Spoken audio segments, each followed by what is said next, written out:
Hey everyone, it's Donald again from Padlock Technology, owner and principal, and we're going to do a continuation of the Cisco Secure Access SASE solution. We're going to start talking about use cases. So I'm going to go through the major use cases of implementing SASE in your environment, or Cisco Secure SASE in your environment, or Secure Access, if you want to call it that. That's the technical name. The first use case we're going to talk about today is, let me say, use case one. One is secure internet. Now, we talked about this a little bit in the last video, talking about ACPs, but I really want to start diving into the use cases. So secure internet is basically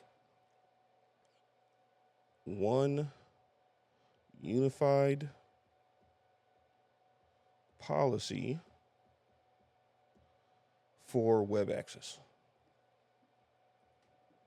no matter where the person is in the environment. So again, if we're going to draw a couple things here, we have HQ, we have home, we have branch office. Now, the key thing here is back in the day, and they're still out in the wild a little bit, I've seen a couple of them, you would have a WSA at the branch, which was a web security appliance. This is technically what you would have for corporate offices. Branch offices, not so much, but you could do technically you could do PBR, or you could do, it's technically PBR. And you would take web traffic and then you would send it all the way back to the headquarter WSA, but then you would end up going out of the internet that's at headquarters. So you're backhauling all that traffic there. Waste of internet traffic, and your bandwidth gets oversubscribed because you're got to send this over whatever WAN connectivity you have. Now at home, unfortunately, at home, you do not have a WSA. So there's no WSA at home. So any policies that you create on this device does not carry over to home. No WSA, right? So you may have your corporate office has a policy saying you can't go to like gambling websites or adult content, as you like to say. And yeah, that matters when you're in the office, and that matters maybe when you're on the branch, but when you're at home, doesn't matter. You guys don't have any access to that. So what Secure Access does is it will, based on the unified policy that we talked about, the ACP, right? The ACP and Secure Access will enforce your policy no matter where you are. So branch sites are HQ, home.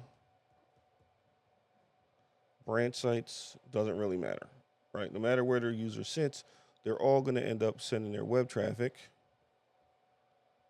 to Cisco Secure Access. And let's make sure we specify web.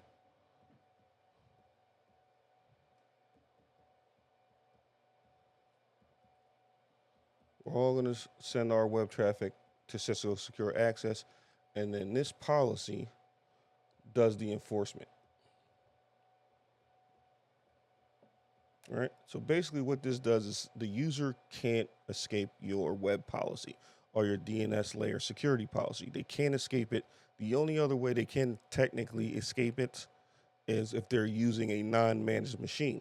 But at that point, we really don't care. They let them do whatever they want on a personal machine. Just on your work laptop, I don't want you going to certain sites that could potentially put malware on your machine, and then you bring it into the office, and now we're all exposed. The good part about this is you can also do something called, I'll do it down here, SSL decryption for outbound traffic.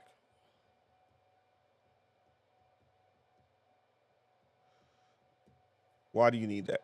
Well, very simple. 99.9% of all internet traffic is TLS SSL based. So that means it's a tunnel between the person accessing the site and then the web server that it's accessing. If you can't see what's traffic or what's going on behind there, potentially bad guys, and I'll put this in red. So bad guys can hide attacks in the tunnel, right? Malicious stuff. So malware can be here. CNC or C2C machines, which is command and control machines. Now, usually at HQ, you have something like a firewall, right? Maybe at the branches, you have a firewall. The problem with this is you may not have SSL decryption turned on because there is a bandwidth hit when you turn this on.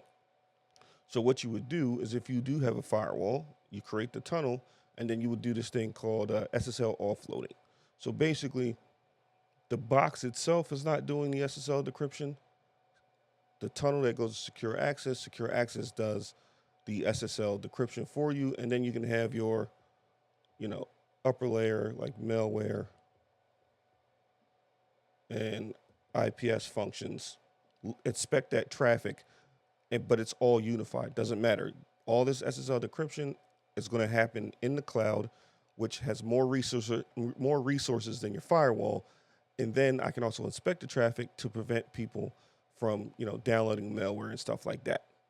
There's also, tenant controls. Let's say if you're going to, and I'll just use generic Office 365, you have tenant control. So now you can dictate what people are doing when they are going to web apps. And when I mean web apps, tenant control, box.com, Dropbox, Google works, like Google stuff. Office 365 is the major one. That's what people were using this for. Now, if you are still doing it the old way, which is trying to do these policies in siloed locations, the one that you can't silo really is home. But let's say you want to silo this off. Well, the other thing that comes into play is different policies in different areas causes potential backdoors and loopholes because they're not unified, right? If everybody has to be enforced by one policy, then all you have to do is make the change in the one policy, and then everybody else adheres to that policy change. There's no more, oh, I forgot to add that policy to the branch firewall. Oh, I forgot to add that policy to the HQ firewall. Then I did something in branch. And you pretty much have no control over someone's internet at home. There's no firewall there. Unless you put a firewall there, which most people don't do, you have no enforcement here. With the secure internet, you have enforcement everywhere, and not only at the web layer, but at the DNS layer as well. And since DNS happens before web, you pretty much can lock people out of anything. If you attack DNS layer first, if you block it at the DNS layer, they won't even do the HTTP GET because DNS won't allow it. So this is use case number one of the main use cases of Cisco Secure Access or a SASE solution. Again, if you need more information or like more information about SASE in general, particularly Cisco Secure Access, I have a white paper in the description, the link's below. If you are interested in seeing how we can help you implement this in your environment, there's another link down below that says let's talk at padlocktech.com.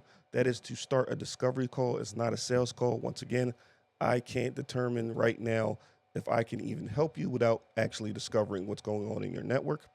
Hit that link, schedule a discovery call with me, and then we'll go ahead and see if we can implement this and where this fits into your network. Hope this video was informative. Thank you, and enjoy the rest of your day.